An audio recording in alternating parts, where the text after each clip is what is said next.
Woodbridge, Connecticut is a small town located in New Haven County. The people of Woodbridge are very proud of their heritage and tightly knit community. In 2019, the WVFA is extremely proud of its past accomplishments and growth as they celebrate the 90th anniversary of serving the town of Woodbridge, and will continue to provide the dedicated, professional, and uninterrupted service the community expects and deserves.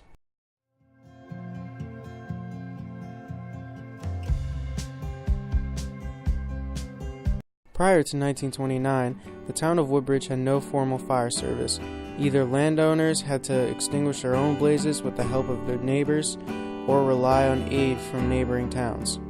Technology is incredible today compared to when those first 15 men fought fires with buckets. On March 14, 1929, 15 men began meeting in private homes, and an officially recognized fire service was incorporated on April 11, 1929.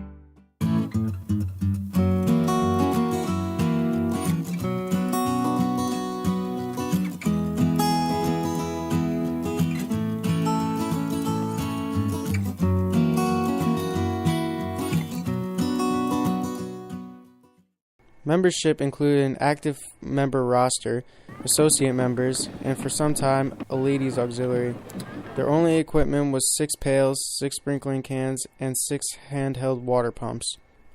To raise money, the association held dances and outings, and on September 27, 1929, a Fireman's Field Day was sponsored in conjunction with the Grange Fair.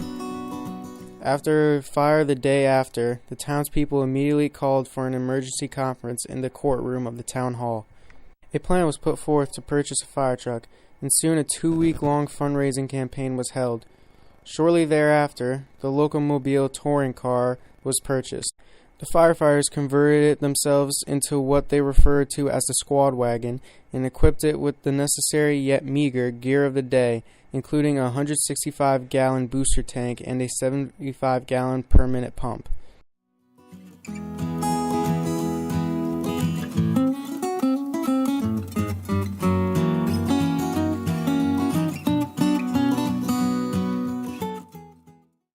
These buildings were used until 1938, when a new fire headquarters was built at the intersection of Center and Newton Roads. Dedicated on December 10, 1938, and put into service. With its central location, this firehouse better served the whole town, and Woodbridge Fire Company 1 was subsequently disbanded. The department acquired its first real fire truck in 1938 as well. Named Truck Number 1, this 1938 Seagrave was equipped with a 500-gallon per minute pump and state-of-the-art essentials. What we had to do is, with the fire truck, our quick glance is to high pressure, low pressure, or just stand by and wait till you got more help to put it out. We didn't have the sophisticated equipment we had now, nor did we have the trucks. We're fortunate. Back when I joined the department, there wasn't one truck that was automatic transmission. I mean, we had the old engine too. I mean, not only was it like a crazy standard shift, but you had to like double clutch every gear to get it in gear. But now it's so easy to drive the trucks. Yeah.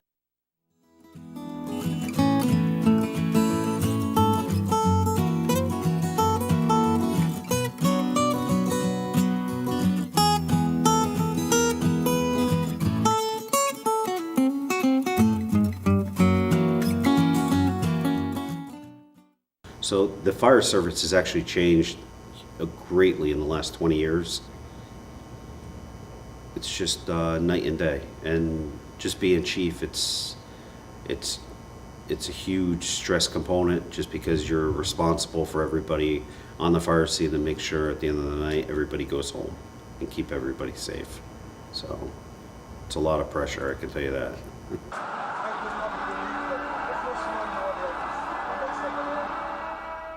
9/11. 9/11, when I saw this department in 2 days build that memorial in front of this firehouse. Something that I thought could never be done. You had to put in piping, you had to put in this, you had to put in that.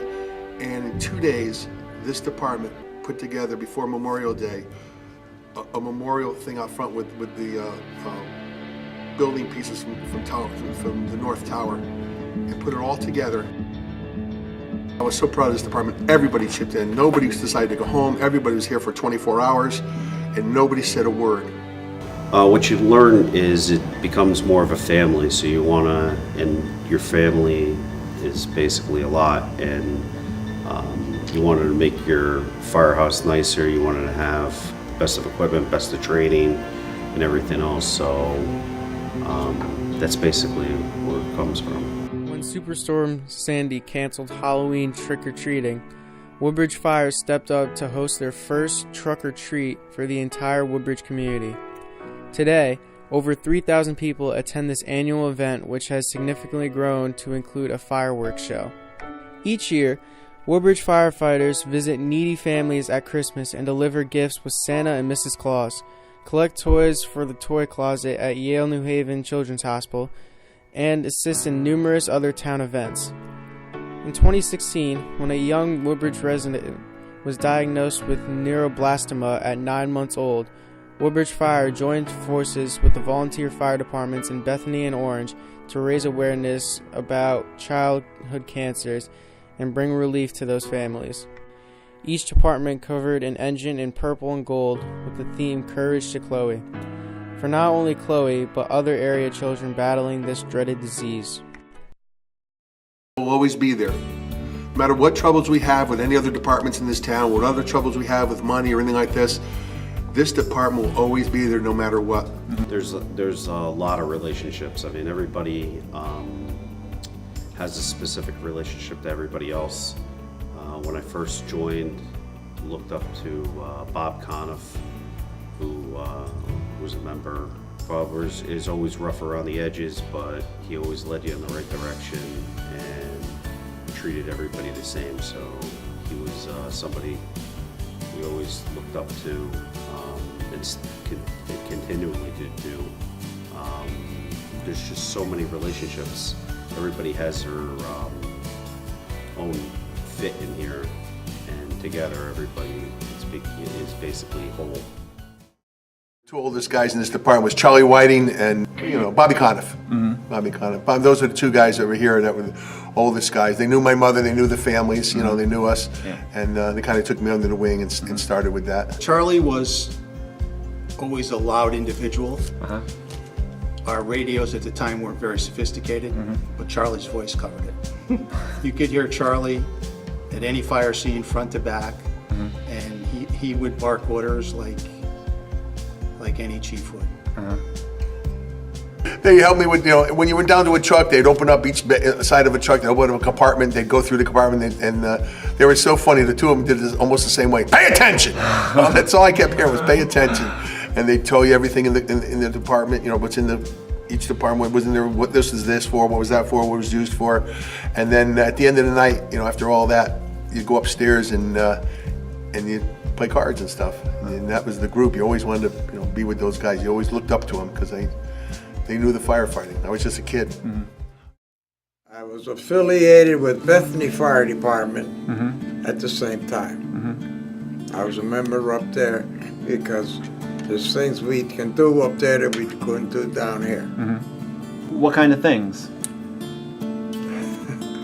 Play cards. So not firefighting things. No, not fire. No, not fire. No, not fire things. At the carnivals that the firehouses have, especially Woodbridge, I was in charge of the games for the kids. And I had to get the prizes and set up the runs and everything that way.